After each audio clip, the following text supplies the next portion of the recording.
Hey guys, this is Comic Uno, and today I'm doing a review for Runaways issue 4. And before I start talking about this issue, I do want to give you an update. Of course, I have Comic Uno episode 220, and that's show where I review all the comics I read this week in one show. And if you'd like to go check out the exclusive comics, that's in the description below, and the episode will be posted there too. But let's start talking about Runaways issue 4. I love this cover, definitely one of my favorites, probably of the year. I remember with the solicits, I'm like, I can't wait for this issue to come out. I love this cover. So it's Molly Hayes' grammar school slash middle school yearbook, and you see all her friends kind of signing stuff, and it's just such an adorable face with Molly.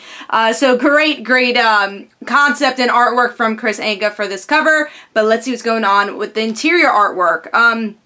Which is also pretty gorgeous. I really enjoy the fashion that Chris Anka gives these characters, and now seeing the interior of Granny Hayes' or slash Dr. Hayes' house. You know, it's kind of like this Catwoman type house, not DC Comics Catwoman, but a woman that likes cats type house. But also we get to see kind of a geekier room for Molly, and I thought that really fit her personality well. So just seeing those designs really shine in this issue, and again the facial expressions, just everything. You just see the attention to detail that's put into this comic, and how much love there is for these characters. But let's see what's going on with the story.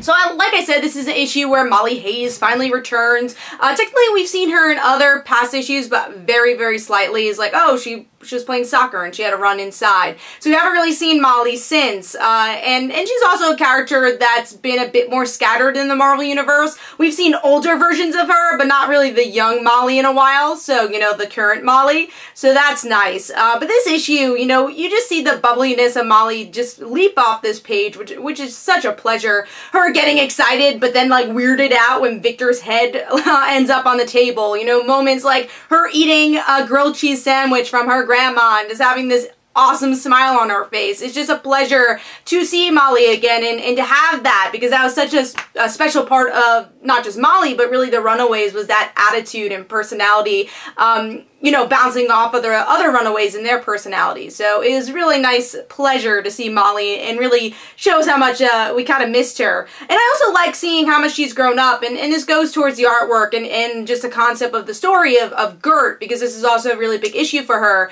where Molly is taller than Gert's, and Gert's like, oh, you know, you kind of grew, you know, and Molly's like, how did you shrink?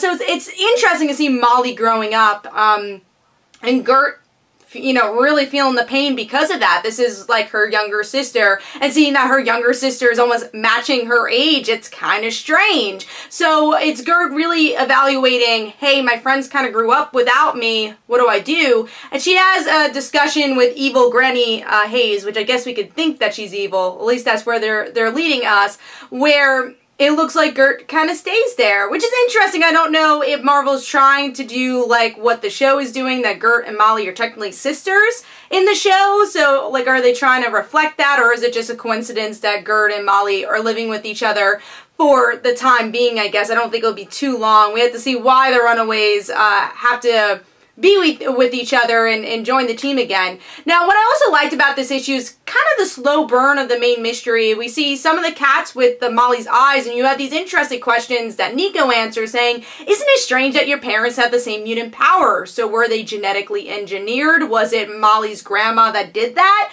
She's just a very mysterious character, and Rainbow Rowell plays with our expectations as a Runaways fan. She's the adult, so of course you're going to think she's evil, or is it a red herring for something else? So it's a really interesting way how we're seeing this burn of the main plot kind of play out. But just a really great character-driven issue for Molly, for Gert. We even have a nice moment between Nico and the cat, where Nico's just kind of questioning her leadership and where the team's at. Not as much of Chase, but you get some good moments with Victor actually talking, and you see Victor reveals himself to Molly, and we'll see again how long that lasts, and exactly what his motives are, because it's kind of weird that he isn't like talking to everybody and telling everyone. Is it true? Is it just because, I forget what he says. I think it was just like, oh, I don't want to weird everyone out. I just want, you know, I want to transition into them you know, knowing that I'm alive. So I wonder if that's true, or is there something else up with Victor? So that's also kind of interesting mystery too, and it was nice to see that character again.